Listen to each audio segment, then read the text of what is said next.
We're going to start out with another video here this evening, and this one is going to introduce us into our first language on quality time. And I would actually ask, maybe Mark and Terry are going to be our presenters tonight. Maybe if you want to come up and get yourself situated, I'll jump, we'll start the video and then turn it over to you guys.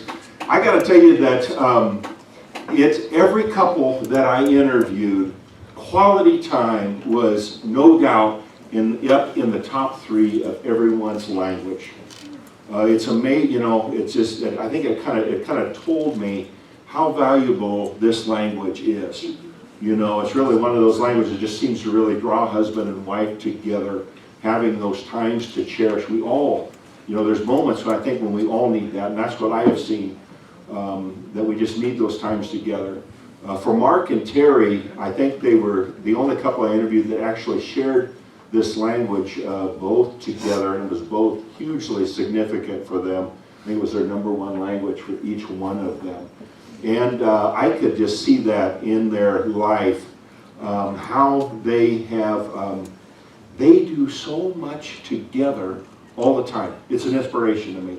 It doesn't matter whether they're serving the church or serving the community, whatever they are doing, they seem to be hand in hand doing it together. And so there's a lot about their life that just speaks to the commitment that they have and that time that they really find ways in the busy schedules that they both have to spend time together. And so that's why I asked them to do this talk. So let me turn it over to the video, and then we'll ask Mark and Terry to share.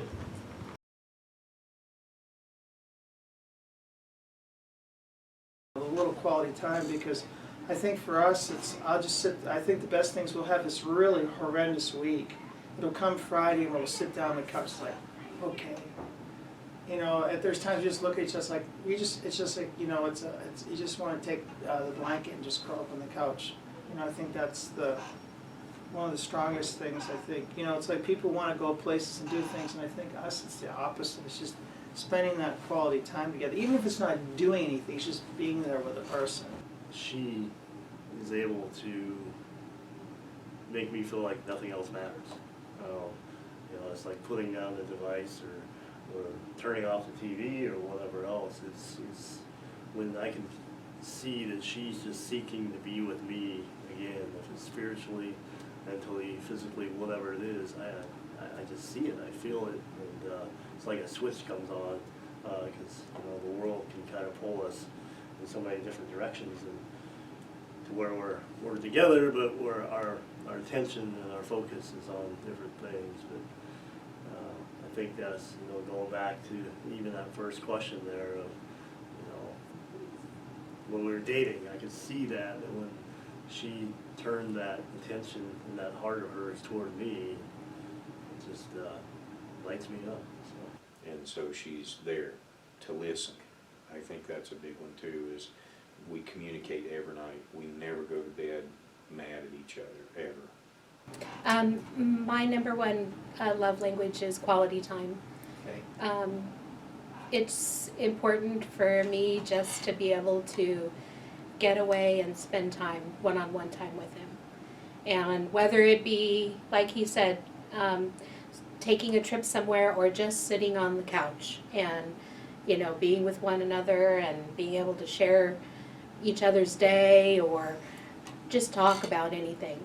Because like Holly said, we purposely set aside time to have 5, 10, 15, 30 minutes of just connection, to where it's like everything else is off, doesn't matter what else is going on.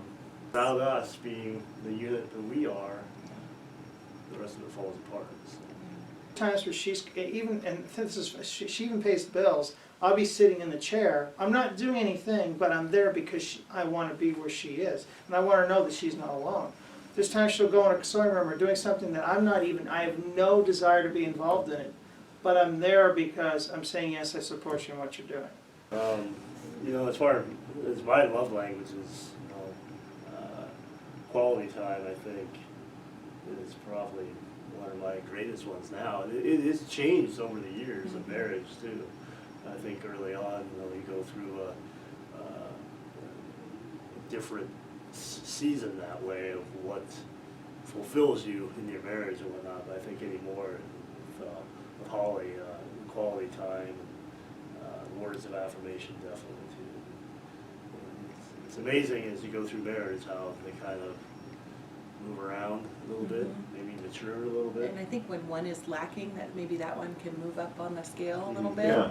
You know, and so I think so too. I think it's important to understand all of them and how they, you know, fit in your marriage. And if you're really strong in giving love in one area, then that tank becomes more full, you know. Right. And so then another one might come up a little bit. You know, if I'm really good at spending quality time together, but, you know, maybe not telling him how much I love him or, you know, encouraging him, then that part might be missing. So I think we've really found the balance between those things. So one of the 5 love languages is quality time. Quality time is my primary love language, which means it's more important to me that Mark take time out of his busy day to spend with me, even over him giving me a gift or doing the dishes or just about anything, maybe even over a hug, but hugs are pretty nice.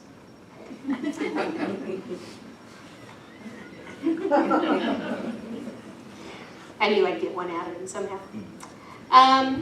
There are only 24 hours in a day, and time to all of us is a pretty precious commodity.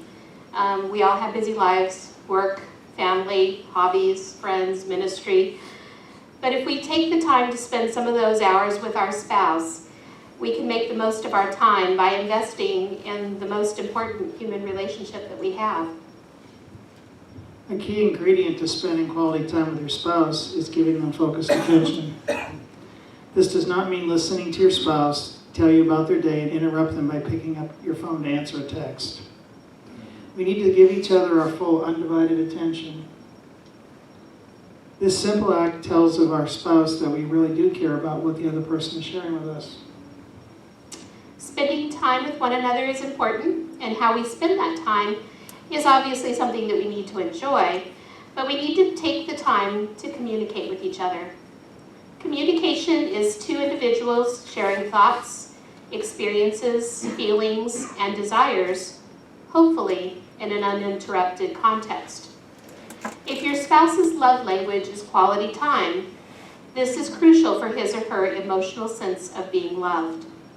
Whereas we learned in words of affirmation, the focus is on what you are saying. Quality conversation focuses on what you are hearing. I want to listen to what you have to say. I want to understand where you're coming from. A relationship calls for sympathetic listening with a view to understanding the other person's thoughts, feelings, and desires. We need to learn to be better listeners. Some of us hear, but we don't listen. If we want to communicate love, we need to listen with our hearts, not just our ears. Now that you know that you need to hear and you need to listen, you also need to talk. Quality conversation not only requires you to listen sympathetically, striving to understand your spouse, but it also requires you letting down the walls and allowing your spouse in. When a wife says, "I wish my husband would talk to me. I never know what he's thinking or feeling," she's pleading for intimacy. She wants to feel love. She wants to feel close to him.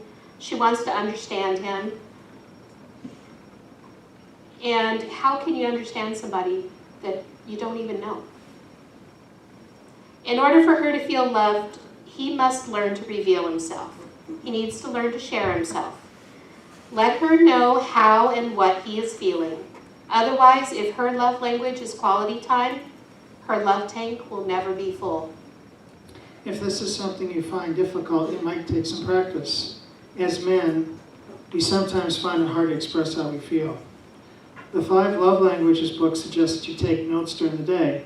It may seem strange, but write down an event that happened during the day and how it made you feel, such as getting cutting off in traffic and feeling frustrated or very angry.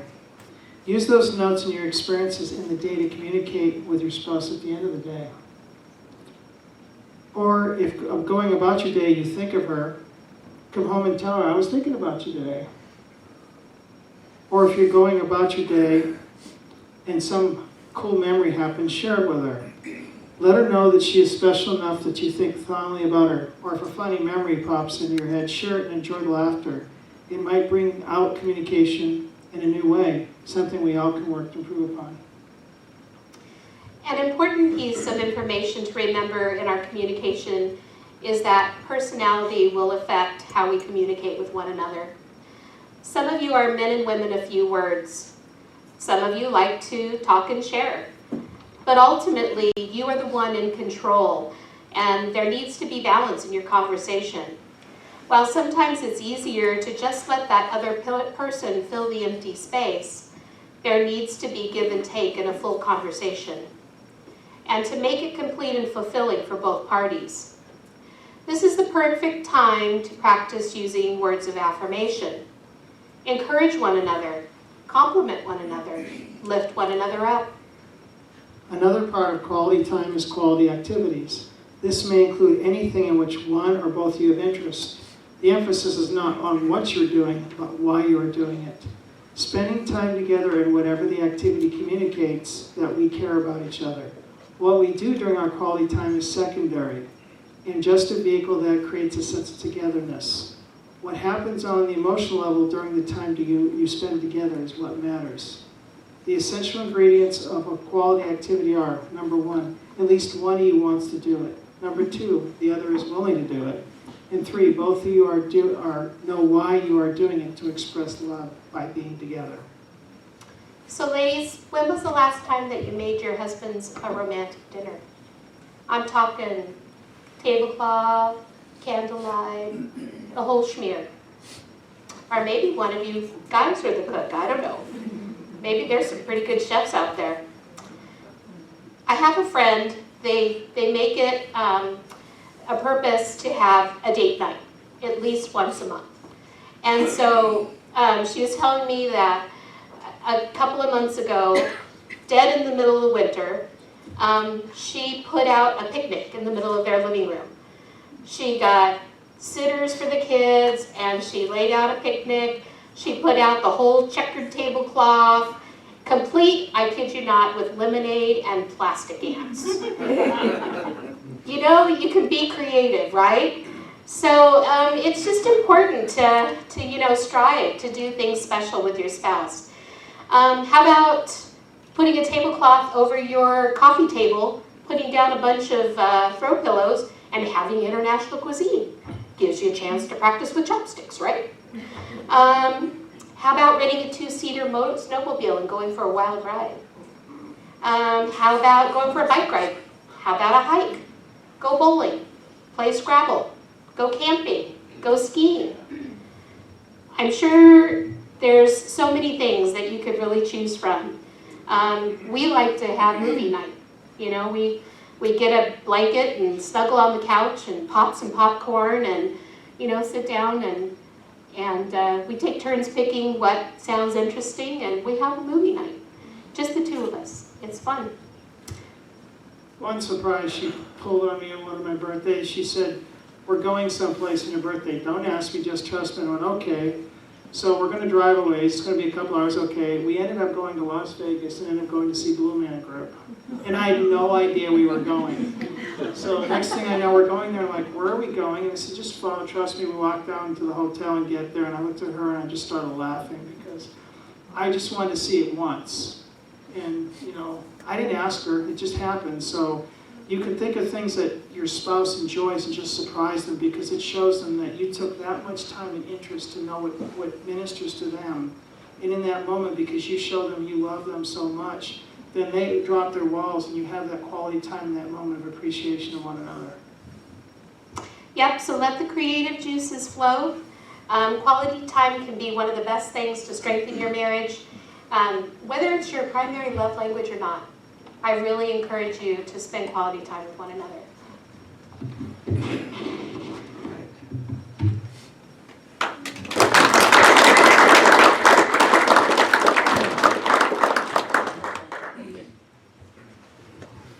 Mark, Terry, thank you so much for that.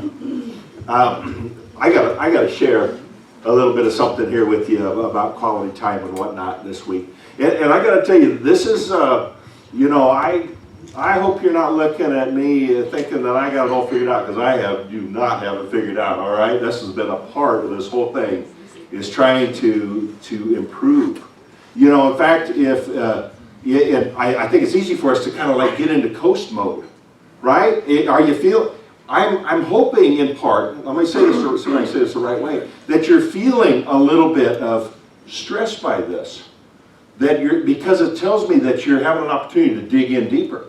Because, you know, we can just go into coast mode on a lot of this, but when we start really digging into it, I think there is some growth and some learning. And I'll tell you, this week with my wife, I'm trying to just reach out to her all the more. And I said to her, what more can I do? And she said to me, what less can you do? And like the light bulb just went on in that moment. I was like, wow. So as I'm sitting here trying not doing the dishes, I'm doing these things, which I know that, you know, I think I'm speaking her language, but there was something more that she needed from me. And I was like, aha, I got it, you know.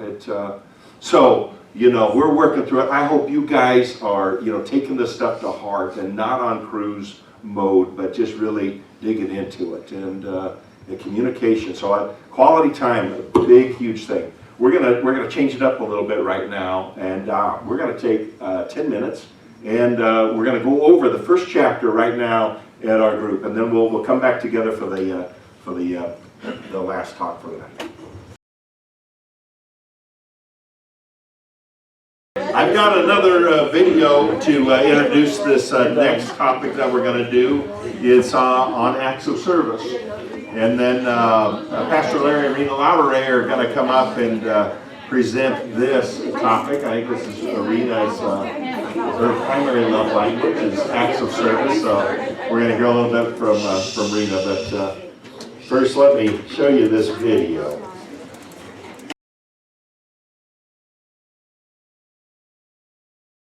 Acts of service is the number one for me. I just feel like that, you know, that's been my calling. My job is to help others. I just have a heart for helping people, and I've seen that in Kelly. And so I guess it's important that as a couple you know when the other needs something. So I guess acts of service is kind of the way we show each other love. It's a different level of understanding for each other, that he knows when I'm struggling with something, or maybe he doesn't even know that I'm having a bad morning or whatever, and he goes and does something so special as just to wipe off my car or start my car, or something that, like, so small, but for me it's so big. I express love by probably what my most important love language is, and that's acts of service. I think that probably a lot of the time I demonstrate by making you lunch every morning, by making dinner most evenings, just, you know, picking up your dry cleaning or taking your dry cleaning, or just going that extra, you know, effort to make sure that you're comfortable.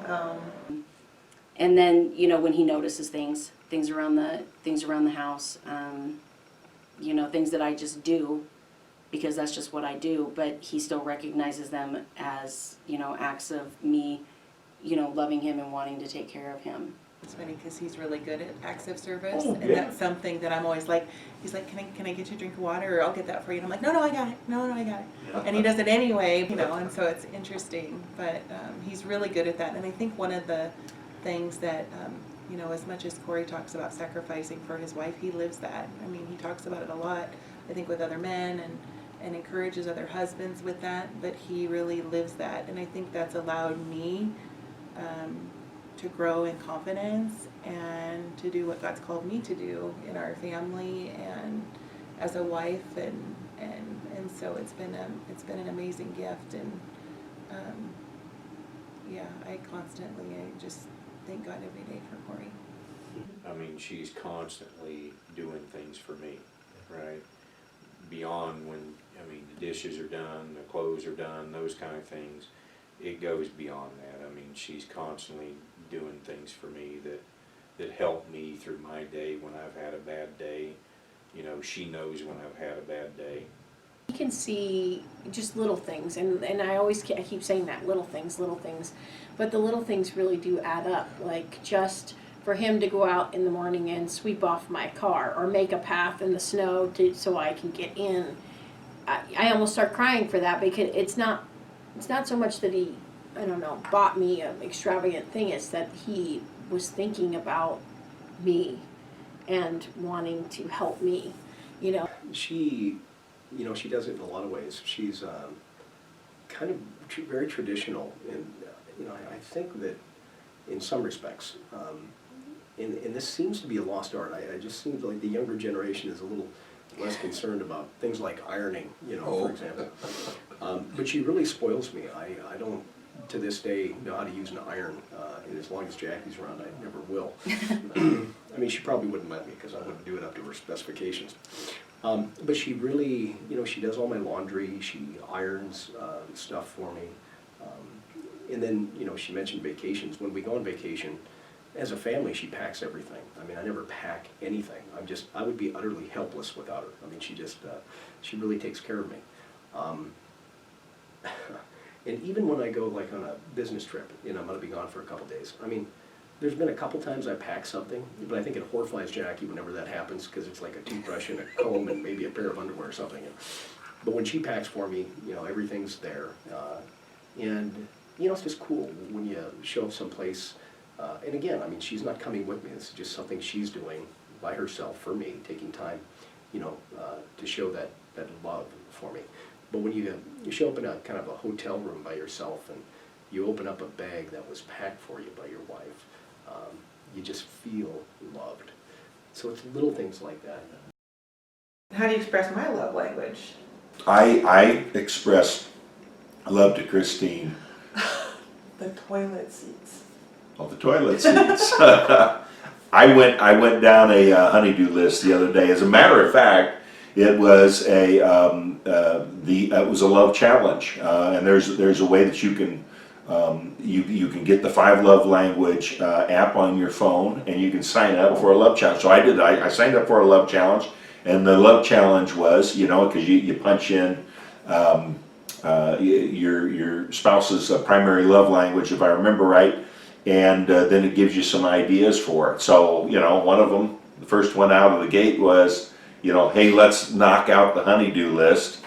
So I reflected back on some of the things that I remember hearing Christine talk about wanting to get accomplished. And it was replacing the toilet seats in the house.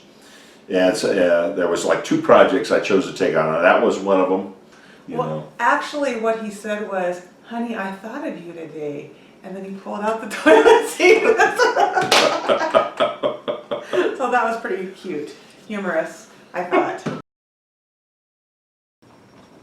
When Larry and I were first married, although I don't recall that we ever talked about it, I assumed that we would be more or less traditionals in our roles in marriage. And I think Nick and Jackie talked about that on the video that we watched. We were both raised in traditional Christian families in the 1950s, 1960s, where the husband was the breadwinner and the wife stayed home and took care of the house and the kids. In my growing up years, there were differences in what Mom did and what Dad did. Dad took care of everything outside the house. He did lawn mowing, snow shoveling, house and vehicle maintenance, and all the inside home repairs and maintenance, and he did it all well. Mom cooked, cleaned, shopped for groceries, did laundry, was involved in our school classrooms and extracurricular activities, field trips. She kept up with the extended family relationships. Basically, growing up, the way I saw it, Dad brought home the money for the family and Mom spent the money for the family. That sounded good to me. In addition, when Mom was injured in a couple of auto accidents in close together years and had some really serious neck and back injuries and could not do many of the normal household things, I saw my dad step in and take a lot of those too. which he still does a lot of them to this day because mom can't vacuum and things like that due to her injuries. So I naturally assumed that a loving husband like Larry would do all the things that Dad did. And I would do the wifely and motherly things, and we would live happily ever after. Well, for the most part, that was a fairly efficient system for us.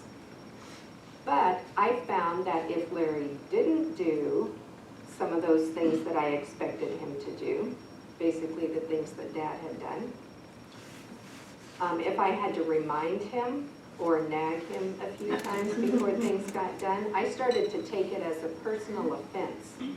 He wasn't keeping up his end of this unspoken bargain, and I felt like he was ignoring what I needed him to do. And basically, I think the unspoken thought was, well, he must not really love me if he's not doing all those things. And I felt that because I was keeping the family fed, taking care of the kids, keeping the house clean, the laundry done, he should know that I did all that because I loved him. That was just my way of showing, not just that I was doing the things a wife was supposed to do, but that was how I showed love. I don't know how many years of marriage went by before I heard of the love languages and read one of the first editions of this book. But when I did, I realized that there's a difference between a shared division of chores in a household and actually acts of service as a love language. Some of the things that Larry didn't do or didn't do on my time schedule should have been just an unemotional, no big deal, he'll get to it eventually. But because acts of service are my main love language, I felt like my needs weren't being met, and I didn't feel very loved if he was not doing all those things. Well, fast forward through the years to today, and some significant things that I've come to realize recently about acts of service. First, although I deeply appreciate when Larry takes care of things outside the house, the lawn and the snow shoveling and all those kind of things, there are acts of service that impact me much more emotionally and make me feel like my love tank is full. All acts of service to me are not created equally. As I thought about it, I realized that the things that are most meaningful to me fall into a few distinct categories. The first category I thought of is the things that really, in my mind, would fall into my area of responsibility, things that I would need to do if Larry didn't do them. One day recently, I spent from early morning until late evening in town doing errands that I had put off for weeks just because life had been so busy. And I knew that day that Larry had sermon preparation to do, his computer had broken down and he was dealing with all the things related to that. He had his own list of chores and things to do. So when I got home at the end of that busy and exhausting day and discovered that he had vacuumed the entire main floor as well as both sets of stairs in the house, I felt very loved. And maybe he just got tired of the dirt, I don't know, but he did it himself instead of just reminding me that it was something I needed to get to the next day. And that gave him big points.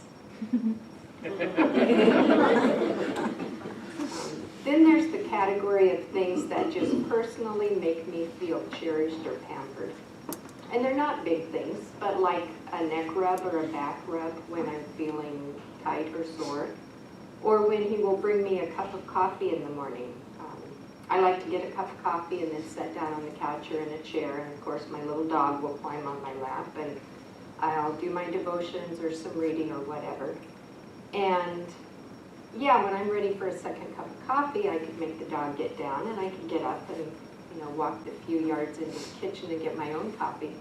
But when Larry comes by and offers to bring me another cup so that I don't need to get up, that really makes me feel just cared for. When he goes up to the highway from our house, which is maybe a quarter of a mile or a half mile, and gets newspaper for me just because he knows I like to read it. Or if I've had a really busy or stressful day and he offers to go get takeout for supper or something like that, those are acts of service that really make me feel cherished. And he does not offer to cook for me. If he did, I would know that that's not an act of service. I would think he's got it in for me or something. I'd say, no, that's okay.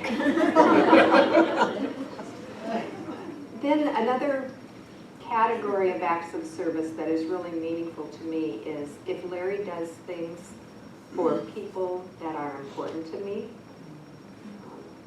People or things, I guess, because like when he takes my dog out to go to the bathroom if I'm busy with something, and he's patient and kind with her and then brings her back in safely. You know, to me that's an act of service that is outside of his normal. His normal thing would just be open the door and let the dog out. If the dog comes back, fine. If not, fine. You know, I want the dog to be watched so that hawks or whatever don't get her. And so that's an act of service to me. Or if Larry shovels walks at my parents' house, or shovels walks when they're coming to visit so that mom doesn't slip. Just things like that he does for my parents or our kids. Things that he doesn't have to do, and he does them because he loves them too, but it makes me feel cared for. And then one big thing that's in my mind right now, because we've recently come through several months of remodeling our house that we've lived in for, I guess, going on 30 years. And it was a pretty major project, and you know, I had in my mind the way I wanted everything to end up, and it involved thousands of little side things that wouldn't have been that important to Larry, but they were to me, even if it was just putting a different light switch cover on because one was not quite the right color or it had a crack in it or something. Putting shelves together, moving furniture, moving it again when I didn't like where it was. Just all those different things related to the home remodeling project. And I knew that he didn't particularly enjoy doing all those things, and they weren't really his main area of talent, but he did them because I wanted to have them done, and that really made me feel like my love tank was full. Acts of service to me are a concrete way of saying, I love you and I want you to feel that love, so I'm taking my time and my energy to do something that's important to you. We all appreciate it when someone takes time to do something special for us or helps us out in some way. And I think how much more so in a marriage when it's used as a way to say, I love you and your needs are a priority to me.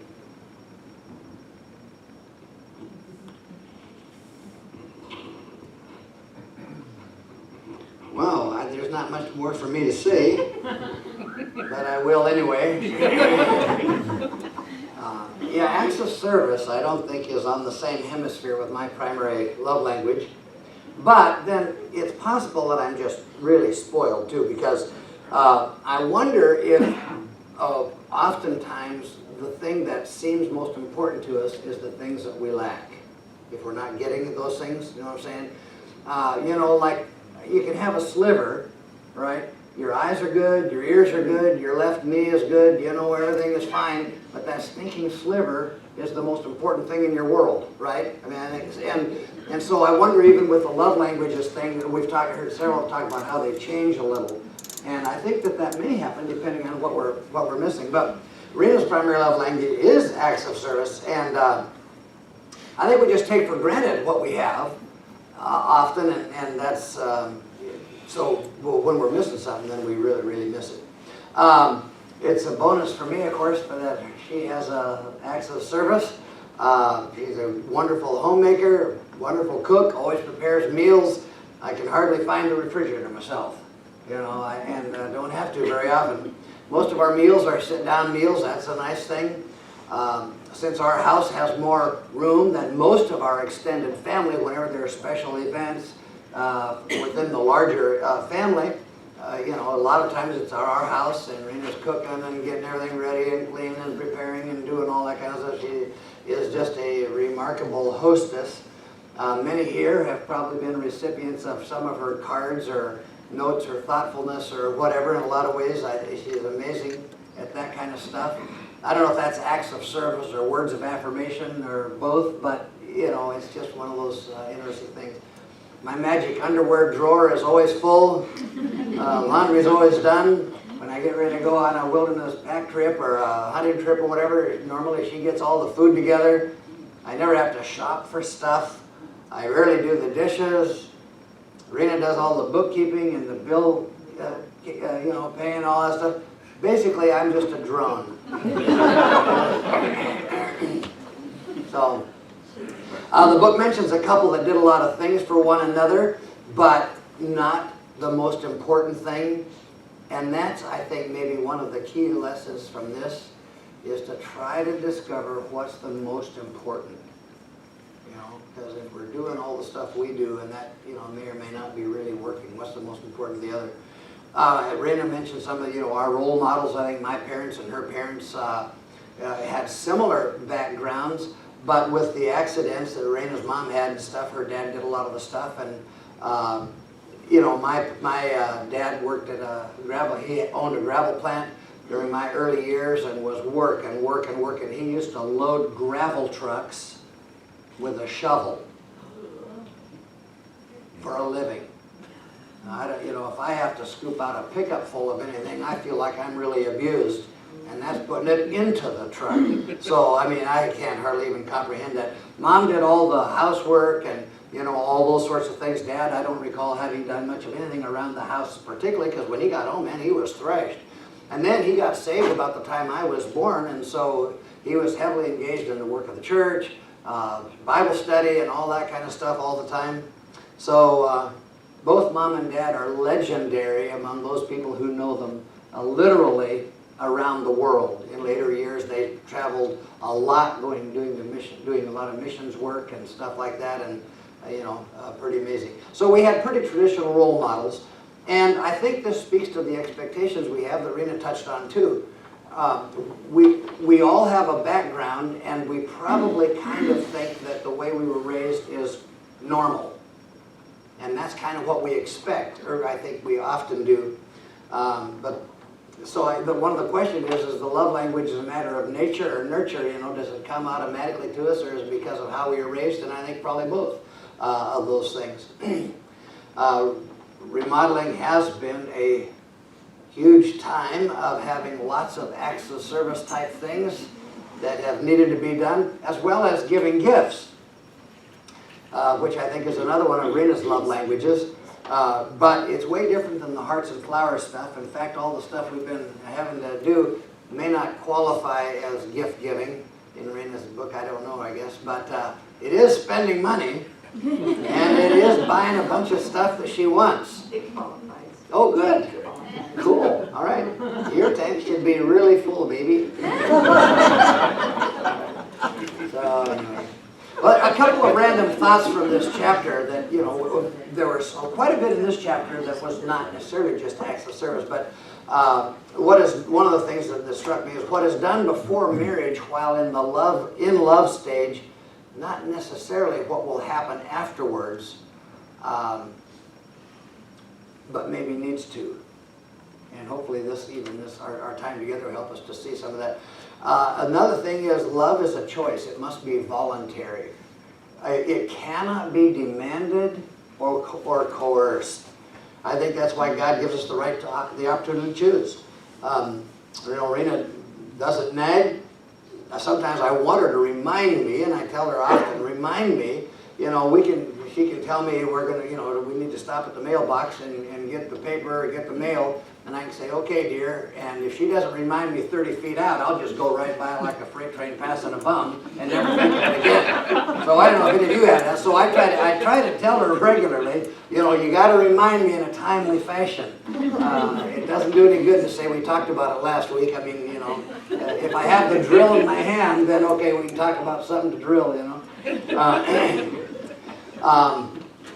The author made a statement that I thought was really significant. It said, requests give direction to love. Demands stop the flow of love. And I thought that was really a critical statement. I think ladies especially believe fundamentally that if he really loved me, he'd know what I want or he'd know what I need. I mean, I just think that is a part of those of female persuasion, you know. The problem is it just ain't so. At least I guess you can give some feedback at your table as to whether that's right. But you know, but requests give direction. To love, demands stop the flow of love. Not that powerful. Manipulation, coercion, guilt, nagging may buy some compliance, but it never buys love. And it just is not something that works. Criticism or demands create wedges.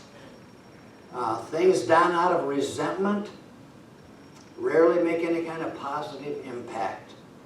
But our spouse's criticism might help us to discover the love language a little more. Hopefully out of a class like this, we'll have a lot better picture of what our spouse's love language is, and we will learn how to speak it more. I mean, that's the whole point of this. So, as believers in Christ, we are to take up our cross daily. And, you know, I don't think that necessarily means that we have to volunteer to, you know, be a target of ISIS, you know, in order to do that. I think there are 1,000 ways, day by day by day, when we lay aside our agenda and our thoughts and our plans and all that kind of stuff to try to meet the needs of our spouse. And I suspect that we all need to do that a lot more, but I think it's a very practical kind of thing that Jesus said when he was talking about taking up our cross and following him. I think it's a matter of laying down our life, our time, our agenda to serve others, particularly our spouses.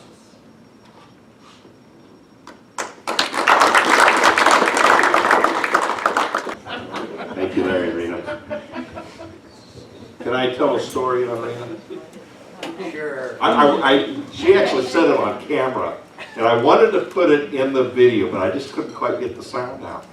So I was interviewing Larry and Rena at their house, and you know, so Rena is probably really, she's pretty high on the acts of service list there. So Larry, do you remember when she was trying to sell to us that when she does the laundry and Larry puts the clothes on, that's physical touch?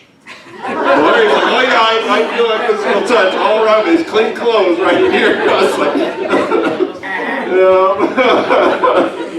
that was a good one.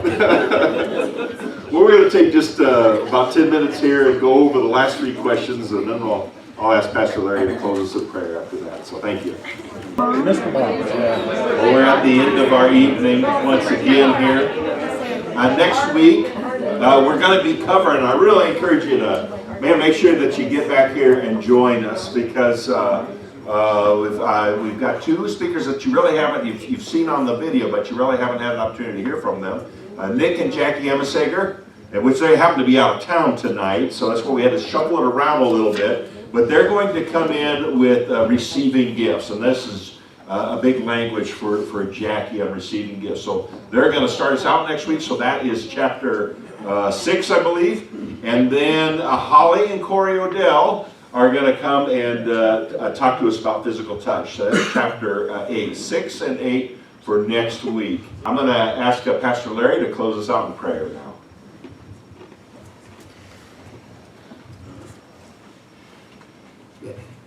Father in heaven, we do thank you for this opportunity. Thank you, Lord, for the opportunity to connect with one another, to begin to hear one another's hearts, to get acquainted and enjoy the fellowship and enjoy the time with you and with one another. And Lord, I do pray that you would help our marriages to be strengthened, where we enjoy one another, we enjoy you, and enjoy life a lot more. I pray that you would speak into our hearts and give us the desire to serve you and to serve one another, because we at least recognize intellectually that it is only as we give that we're able to receive. So I pray that you would help us to have the heart to give, the heart to serve, so that our needs are better met, and the needs of our spouse are better met as well. As we go from this place, we pray for your protection, for those that have to pick up kids and drive and all the different things in different places. We just pray for your particular protection, and may you be glorified in our gathering and in our time in our homes, in Jesus' name.